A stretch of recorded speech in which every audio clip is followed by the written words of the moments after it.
Hello, everyone, and welcome to this episode of Key to the Pastcast. I am Ryan McLennan, and with me, I am Megan Reed, and we work for the Trumbull County Historical Society.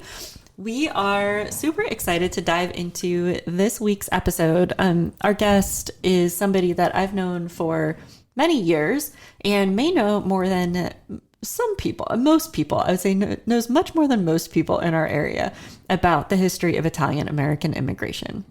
It certainly comes across in the interview that way. I know you've probably known Martha for as long as you've been here? Yeah, pretty much. One of my very first meetings when I took the job at the Historical Society in 2015, I went to YSU it was like a conference day they were having at the Steel Museum, and I met Martha there.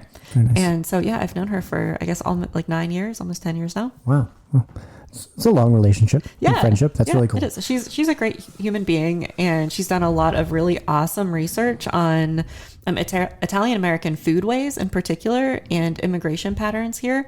And I think she gives us a lot of really valuable insight in this interview. Yeah. I think Meg and I, but myself particularly, were very interested in the Italian American foodways, especially particular to her family and what traditions they hold, and then what she sees as like a constant for this area, which I think is really interesting. Yeah. I think we did ask her what her favorite local pizza was, but then I think we cut it out. We're not going to, in fairness to her, so that it doesn't become a thing. Right. We don't want to put her on the spot. Right. But we know. Right. Right. And I'm sure she'd be happy to tell you if you ever run across her. She wasn't shy about it either. But I think another really interesting thing is how she got into this field, right? Mm-hmm. Which is that it's really through her family and through her grandmother that gave her this interest, provided her with clues to her ancestry that she really, really delved into as she got older. And I think that's sort of fascinating how your family it shapes what your careers can be. And for her, it was almost a no-brainer.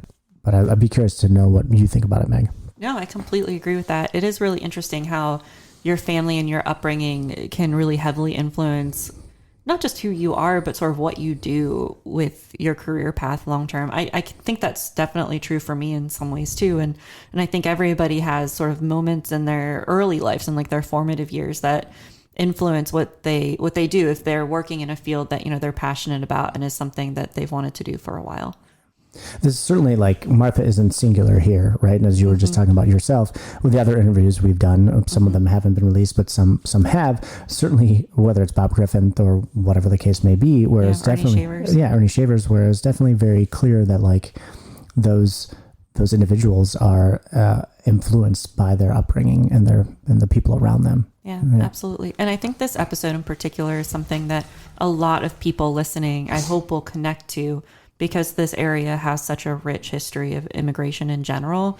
And we dive into Italian immigration in this particular episode, but also Brazilian immigration. Yes, thank you. Yeah, absolutely.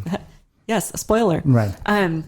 But across the board, just, resettling and creating lives in an area that might not necessarily be familiar. And that's something that, most families, if not all families, can relate to in some way. Yeah. Just depends on how far back. Martha Pallante is a professor at YSU. She is the very first Charles Darling Endowed Faculty Chair in American Social History. She was a longtime chair of YSU's Department of History, and she earned a bachelor's degree from YSU, a master's from the College of William and Mary, and a PhD in American History from the University of Pennsylvania. She led the department's collaboration with the Youngstown Historical Center for Industry and Labor, or the Steel Museum, which is a museum on campus and a part of the Ohio History Connection, and later served in leadership positions in the YSU College of Liberal Arts and Social Sciences, including Associate Dean and Interim Dean.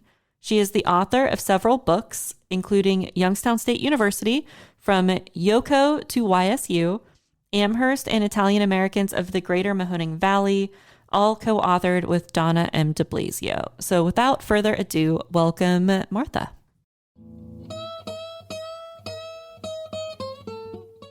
Welcome, Martha. I'm very glad to be here. Thanks for coming. It's a beautiful day, and this is a nice opportunity to talk about something that I really like and love. So I know I've been very excited about this podcast episode for a while because I've heard you talk about Italian immigration in the Valley, and your perspective is so personal, and the research that you've done has been such a deep dive that I would love to hear some more information from you about your family and their story coming here from Italy.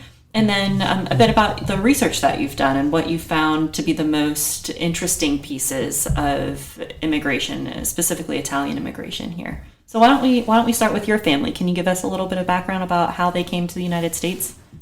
Yes, actually, I guess one of the things I'd like to pitch with this is that every family has a story. Every family has an immigration story that's unique. And as a historian, I feel that it's really important that not only families, but larger communities really work to preserve those stories. Mine is part of the reason why I'm a historian. My grandparents were born in a small community in Campania, province of Italy, called Bagnoli Irpino. Both of their families emigrated to the United States before 1900. And their paths of immigration are in some ways prototypical of how Italian immigrants get not only to the United States, but specifically to the Valley. The story actually starts with my grandfather, who was born in 1880. In 1891, he arrived in the United States in New York to meet his father, who was in Niles, Ohio, working for a company called the Niles Firebrick. He had a note pinned both to the inside and the outside of his coat, one telling people where his destination was and who was supposed to meet him in New York City. He came through Castle Garden because it was too early for Ellis Island, and a train ticket pinned to the inside that his father had sent him so he could make the trip from New York City to Niles, Ohio, which is a considerable distance for a young man, well, not even a young man, a boy, traveling alone. At that point, it was January of 91, and he had just turned 11 years old. So he made this journey to New York with two other people from his community in Italy who stayed in New York, and then the remainder of the voyage by himself. He was specifically coming to join his father, his mother, a twin brother and sister, and another sister were still back in Italy. He was the oldest and was deemed ready to work. He'd been fortunate. His family could afford for him to go to school in Italy. So when he got here, he could both read and write, but only in Italian. After he got to Niles to work at the Firebrick, one of the things that surprised his father, and in fact surprised him, was the fact that he was not employable. He was deemed too young for the heavy industry and the work there, and was basically sitting with his father doing virtually nothing. I think his father made a very wise decision, and he needed a babysitter, so he sent him to school. And as a consequence, my grandfather, at a young enough age, learned English, learned to read and write it as well, and spoke virtually unaccented English, which made him, in fact, more employable than most people. By the time he arrived, the Firebrick had started to gather a small cohort of Italian laborers. Probably some information about the company itself is helpful at this point. The Niles Firebrick was founded by a man named John Rhys Thomas in 1872. Refractory brick or fire brick was something that he'd done in Wales before he immigrated, and had actually spent about 3 years trying to figure out where he wanted to plant his family in this new enterprise. A friend of his from Wales, a guy named Joseph Butler, who anybody from the Valley recognizes. Founder of the Butler Institute of Art. Correct. And funder of the McKinley Museum. He had convinced John Rhys Thomas, that the Mahoning Valley was an up-and-coming area, particularly for someone who manufactured a product for iron and steel. He was predicting that this would be the next boom area, and in fact, he was quite right. By the time we got to World War II, the Mahoning Valley produced 10% of all the steel that went into the war effort from across the United States. And that's really a pretty phenomenal number. I think it was like 1 million tons a year. Anyhow, back in 1890-91, they were starting to expand their industry and had discovered that their traditional source of labor, which was Wales, had dried up. Conditions in England had improved. There's more financial stability. There was employment there, and folks just weren't as interested in moving here as they had been 20 years earlier in the 1870s when the Thomases had arrived.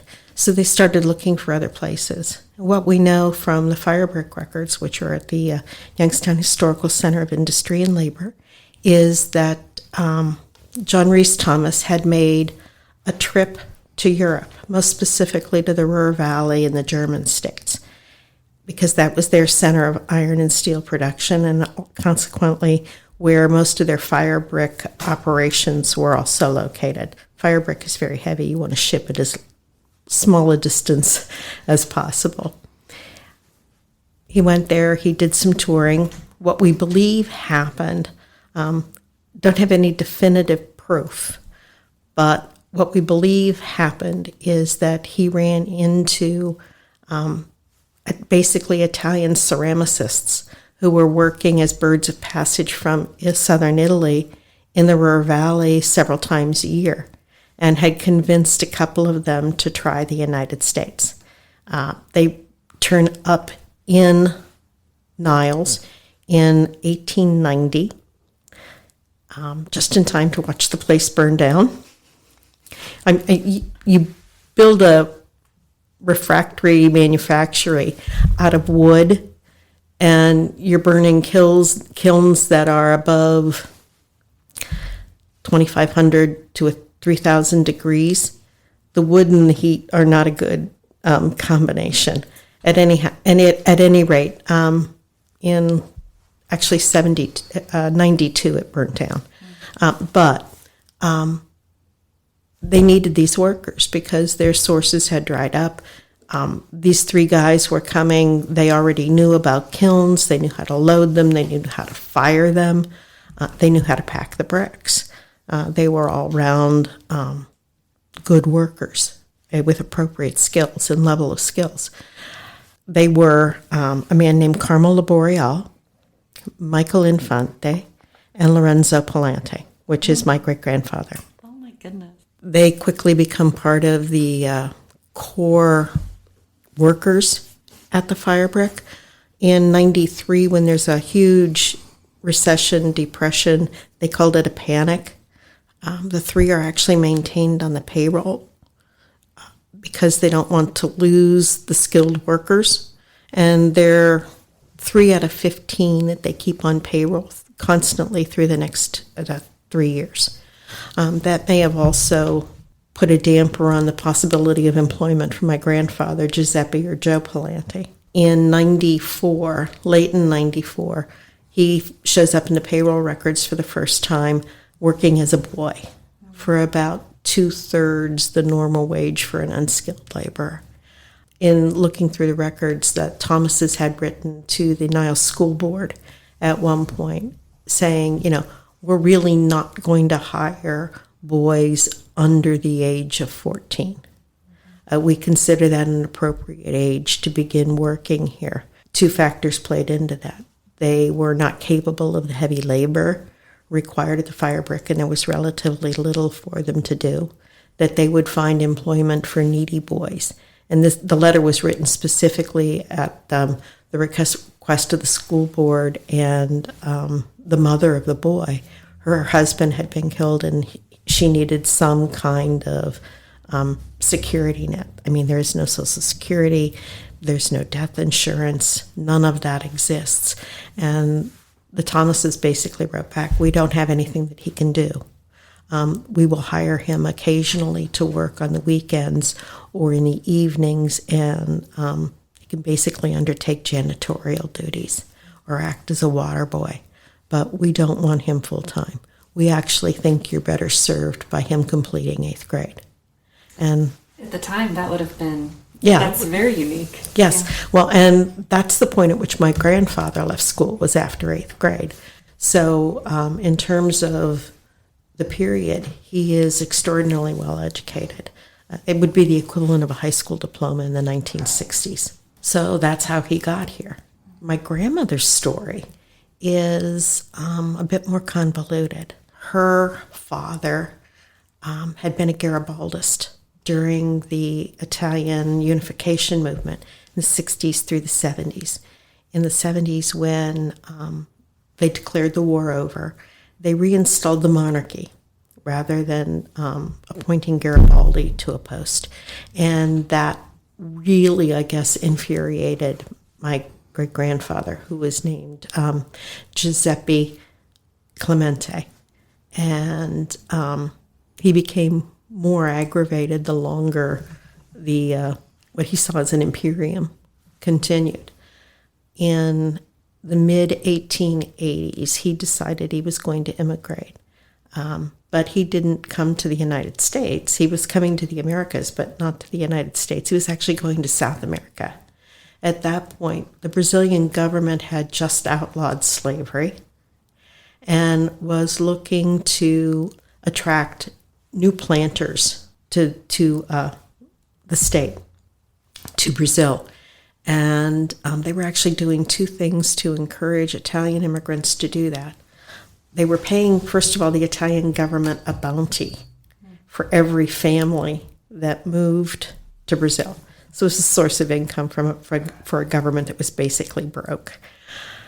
And they were offering what in early America would have been called a head right to particularly farmers with families who would come and take up residence in Brazil.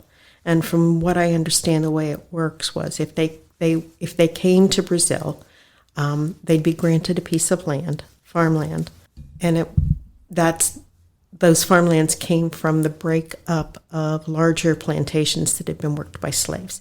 And it's specifically to grow coffee. My grandmother's father was granted a head right.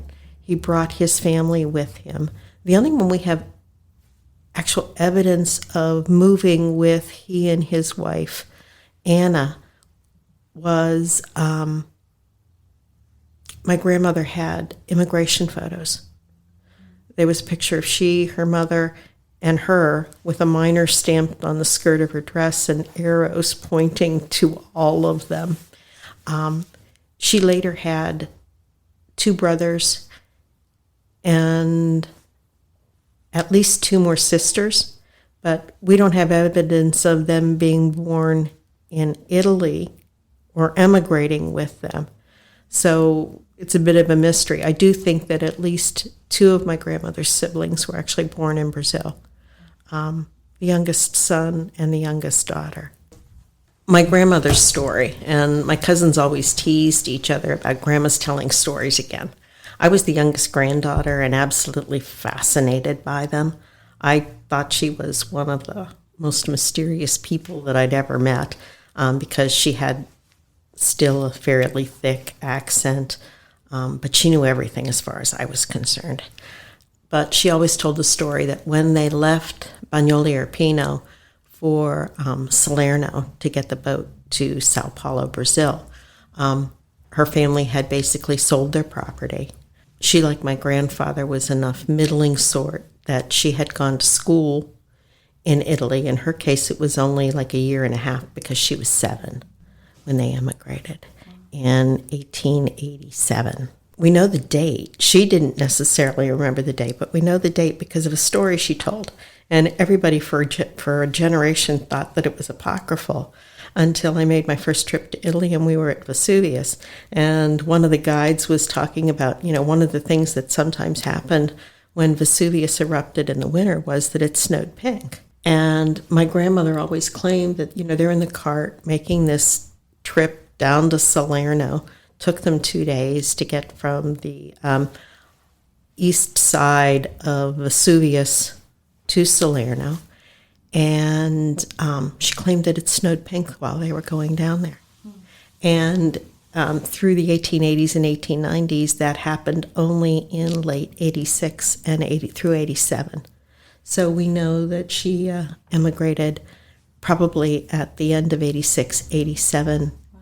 They made the trip to Salerno and then to Sao Paulo. They took up residence in a community that had actually been founded by Italians in the 1840s, and it had been the site of one of Garibaldi's sojourns while he was campaigning for republicanism in Italy and had become persona non grata.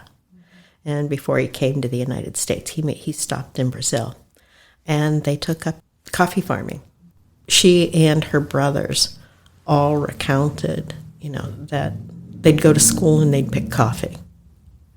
One of the things I realized fairly late in life was that my grandmother spoke and wrote 3 different languages, which is, I think it's an accomplishment. I have trouble with 2. She was really well read. She'd been engaged in the late 1890s. Her fiancé had died. She always said that she'd been engaged to a Spaniard. We don't know whether that meant someone who spoke Portuguese or someone who spoke Spanish. One of my grandfather's sisters eventually married someone in Buenos Aires, so perhaps it was someone who was really Spanish. On a trip back to Italy in the late 1890s, my grandfather and his father were doing recruiting for the Firebrick, and they did that fairly regularly. My great-grandfather got back there and discovered that his wife had gone to Brazil. So they were going to make the trip to Sao Paulo and north to Belém to find them. And when they got there late in 88, early in 89, my grandparents were introduced to each other as likely partners. So it was, in fact, a sort of arranged marriage. I mean, they were married for over 50 years until my grandfather died.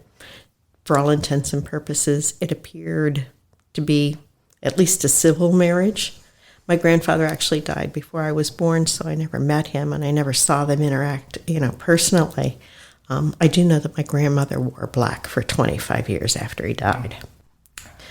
Only in the 1970s did she give away her black, and that was somewhat remarkable to me.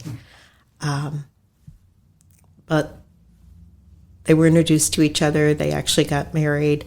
My grandfather left Brazil and went back to the Firebrick and was working there.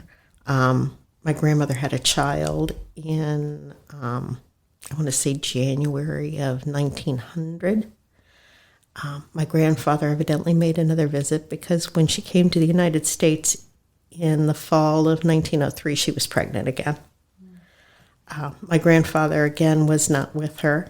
He had sent first-class tickets, or second-class tickets, because he knew by this time that the immigration procedures in Ellis Island were different for second-class and first-class travelers than they were for those in third class or steerage. And they actually, if you were in second class, you got to bypass Ellis Island altogether. It's sort of very classist, but he was in on the game and knew what he was doing. So she and her oldest brother, who's actually younger than her, came to the United States with my oldest uncle, Joe, and promptly got quarantined in a measles epidemic. Oh, no. That was in October. By the time the measles epidemic had passed and they were ready to release them, my grandmother was deemed too far into her pregnancy to travel safely. And they put her in the infirmary on Ellis Island. And my Aunt Mary was born there. Wow. 2 days before Christmas. They discharged her on the 24th, and by the 26th, she was on the train with her brother and 2 kids to Niles. Wow. So that's their immigration story. I really acknowledge that it's that storytelling left me intrigued by history, and probably one of the really strong reasons why I'm a historian. Are there any like specific traditions you can remember growing up yourself? Are there traditions that stayed alive through the generations to when you were growing up that you think that you would attribute to your family being from Italy? Oh, absolutely. Can you give us a couple examples? I think sort of the classic is Christmas Eve. For Italian Americans, La Vigile is a much more important holiday in terms of celebration than perhaps Christmas Day. Christmas Day, you do exchange gifts, it's solemn, you go to church. Christmas Eve was the party. For my grandmother, grandfather, my grandfather had, by the 1920s, become a foreman at the place where he worked, largely based on the fact that he could read and write both in English and Italian, and by then a third of their workforce was Italian. So that made him a valuable commodity. They held a large party every Christmas Eve. My aunts had said that you could tell where you stood in the community by the time where you were invited to come. That people who were just sort of, acquaintances got invitations for, early in the afternoon. People that he worked with or worked closely with, people who related with the family in terms of, personal enterprise. Where did they do their grocery shopping? Where did they buy their clothes? Those people were invited sort of late afternoon. When you got into the evening hours, it was tended to be sort of connected family or fictive family who came, hey, you're my godchild, come. And then they said, the important people like the core family had dinner at 8:30 or 9 o'clock at night. And it was the traditional 7 fishes. I don't know that my grandmother specifically counted 10 every time, but she would fix calamari, cuttlefish, eel, which just creeped me out as a kid because I thought she was skinning a purple snake, a cod stew, like a fried cod fritter, sort of like a zeppoli with cod in it, so it was savory. And instead of sugar, she dusted it with Romano cheese. But that was made for the entire day. Pasta with some kind of fish sauce, sometimes clams, sometimes squid, sometimes octopus. And it was served buffet style. When we went for the family part of it, she cleared the table and we ate a sit-down dinner. It's 7 fishes. I make a joke out of it. There are a few things that Italians like better to do than celebrate and to eat. I mean, there are like 2 or 3 different words for party or celebration in Italian. So Christmas Eve in the Catholic Church is traditionally a fast day, so you're not supposed to eat meat. So I've always thought that this is the Italian equivalent of we'll show you. And so they fast, they don't eat meat, but they eat a heck of a lot of other stuff. And they eat all day. And then back then, the adults would go to midnight mass. Those of us who were deemed too young, it was usually in that number. I was the youngest granddaughter out of 23 kids. We didn't go. We stayed with my grandmother. And when they came back, she'd had a roast beef and pasta of some sort, all of it with meat. And of course, then they ate again. And then she sent everybody home. By the time we got home, I can tell you it was late. Most of the kids had ended out, on one of the beds upstairs or on one of the couches, sound asleep. And when we woke up the next morning, it was Christmas. So I think that's very much a part of the Italian heritage that I carry with me. Also, foods. My grandmother made homemade pasta. When she served spaghetti or pasta of any sort, it was always homemade. I was always fascinated by it because she'd start with this large mound of flour in the middle of the table, and she was dumping things in it, whole eggs and mysterious fluids, and in 5 minutes it was a ball of dough. When I got older and I tried it, I discovered how difficult that is, not to have the eggs running all over everywhere. But for her, it was just like magic. And I remember one time that when she was doing it and dropping the stuff in and had a little bit running over, I told her that it was just like a volcano. And she looked at me, she looked back at the pasta, and she started to chuckle. And she said, just like Vesuvio. I said, who's Vesuvio? And then she really laughed. And my grandmother rarely did a belly laugh, but that was one time I got one. That's a good story. It sounds very comforting. Like as you're talking, that's the one word that keeps sticking out in my mind. That it sounds just very comforting. It's because food is comforting. That's true. Yeah. And I think the Food and family. familial closeness. So my grandmother actually died in 1974, and she was 94 when she died, was, in her own words, ready to go. But she was sort of the glue that held the family together.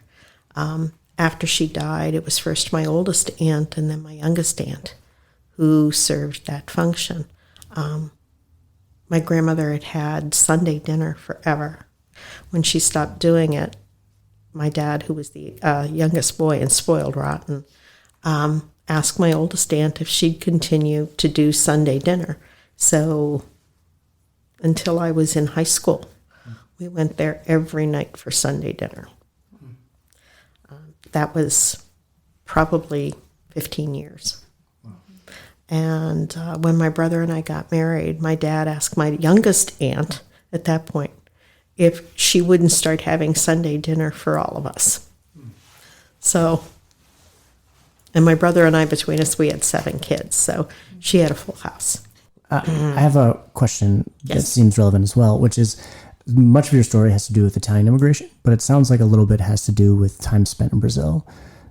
So how long was the family living in Brazil, and then where did they go after? Interesting story. My grandmother was there about 12 years, between 10 and 12 years, when she married my grandfather and then immigrated to the United States. Her oldest brother, younger than her, but her oldest brother emigrated with her, and then the younger brother emigrated 2 years after that. And both listed their final destination as Niles, Ohio, to work at the firework. Very interesting. Interesting is that by this point there was some static about folks coming directly from Italy into the United States, and we were at the beginnings of an anti-immigration movement. Actually, probably midway through it. It started in the 1890s, but they weren't screening immigrants from the Americas. So you could cross any border in the Americas without any hassle at all. No, you weren't actually considered an immigrant. So, and, virtually all of them came without papers. Are there any traditions that were born out of the 12 years? I don't know, in part because both of the grandmothers that had moved there, the one had moved there only specifically, I think, to get my grandfather to South America to meet his future wife. And she and her daughter then left and came to the United States, where her husband had gone back, and he was in New York City. And my grandfather's father, mother, twin brother and sister, and a younger sister all lived in New York. He was the only one that ever returned to Niles after that. My grandmother's family, my grandfather, as I understand it, was always politically engaged and liked to argue politics furiously, and actually was killed in a That doesn't happen today at all. No, never. Well, I'm actually, sounds familiar. He was actually killed in a bar fight over politics. Wow. And after that, her mother and her youngest sister moved back to Bagnoli-Arpino. Mm-hmm. So when one of my uncles was stationed in Italy during World War II, he went back to the village and found his mother's mother and her sister. Wow. So we've actually got photos of them, which is kind of cool. That's amazing. That is actually very amazing. So fast forwarding to today, you live in Niles now. Yes. Are there any cultural pieces that you can point to in Niles now that you would credit to that area being so heavily influenced by Italian immigration? Does that make sense? Yes. And the answer is it's food waste specifically. Peppers and oil. Yeah, well, peppers and oil, what we call Briar Hill pizza. I only ever knew it as Grandma's Pizza. Briar Hill Pizza doesn't get its name actually until the 1970s. And it's been made probably 100 years before that, well, at least 90. Wedding soup, cookie tables. The other thing I'd say is the really peculiar pattern of immigration and the ways that immigrants acclimatized to the United States here in the Mahoning Valley made them very prone to entering food-based enterprises. And there's a sort of interesting play on an existing theory about immigration that works really, really well there. A guy named Rudy Vicoli, Dr. Rudy Vicoli, he actually founded the Center for Immigration Studies at the University of Minnesota, had proposed way back in the 70s that for immigrants who were blocked out of most of the traditional professions, law or medical school requirements, or the necessity to go to work, or simply, banks owned by white Anglo-Saxon, Protestant, native-born Americans controlled, that they were limited in their economic mobility, and were, particularly in larger cities, really confined to those things that would be considered working class, blue collar. There were, however, a couple places where exceptions could be made, or were made, and they involved things where people of talent, real talent, could sort of emerge from the crowd and be acknowledged by the larger society, could gain great wealth through it. They were, building on that theory, also places where the mainstream could admire the talent, but didn't necessarily have to interact with it. So, think, for example, about the Apollo Club in Harlem. Good portion of its clientele is white, but those same individuals would most likely be horrified at the thought that they might go to dinner in the same restaurant. So what happens with immigrants, and it's particularly true in this area, I think, is those folks with talent, with artistic talent, music, art, visual arts, sculpture, dance, acting, could gain great status. So could athletes.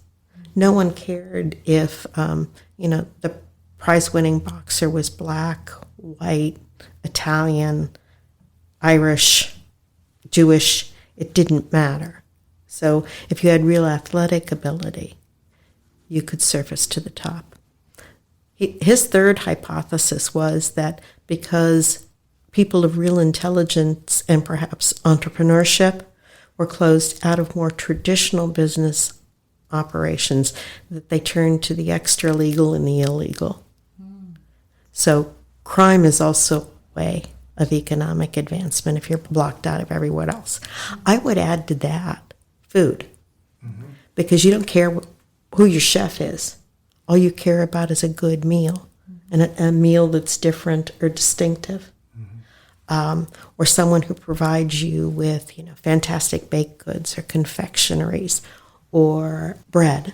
And face it, Italian food is a whole lot better than sort of the traditional baked and boiled American variety at the end of the 20th century. So yes, and broccoli boiled for 40 minutes.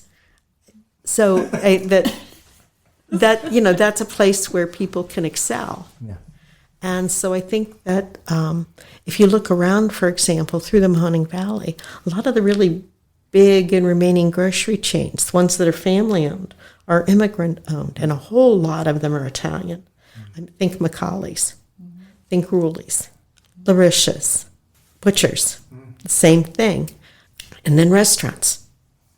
My dad used to joke that, in this area out on the Strip, for example, you were an Italian restaurant or you pretended to be. So true. So I think that foodways have made a really huge impact.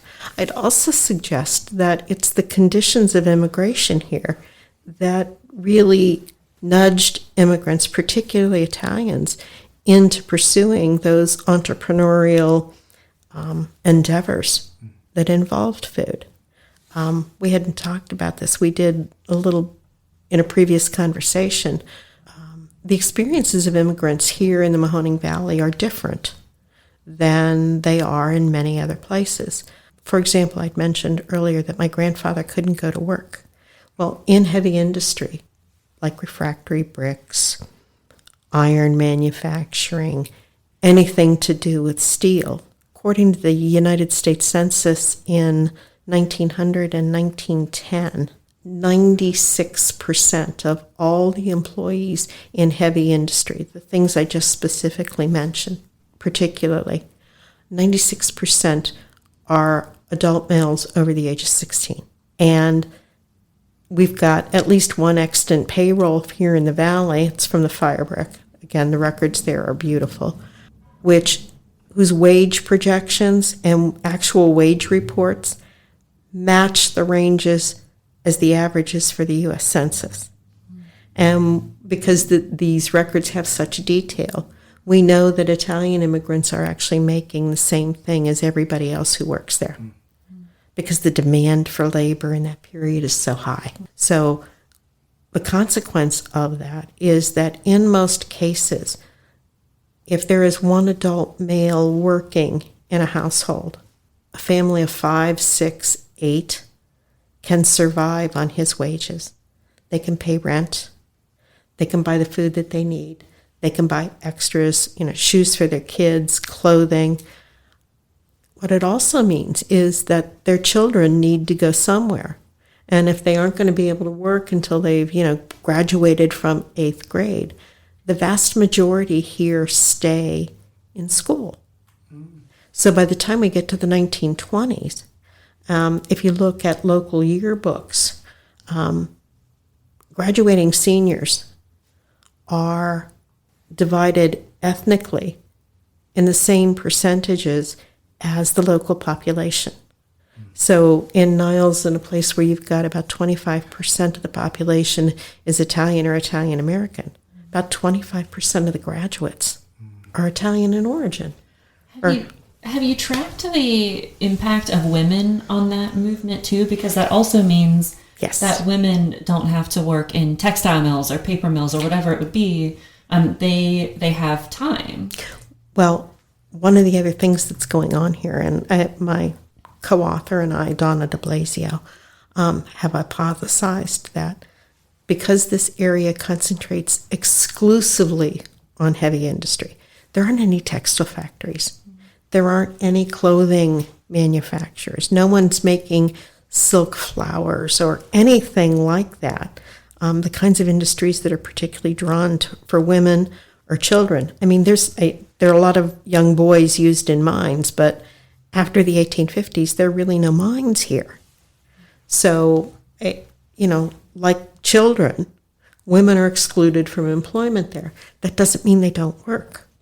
What happens is that there's a blossoming of basically home industries.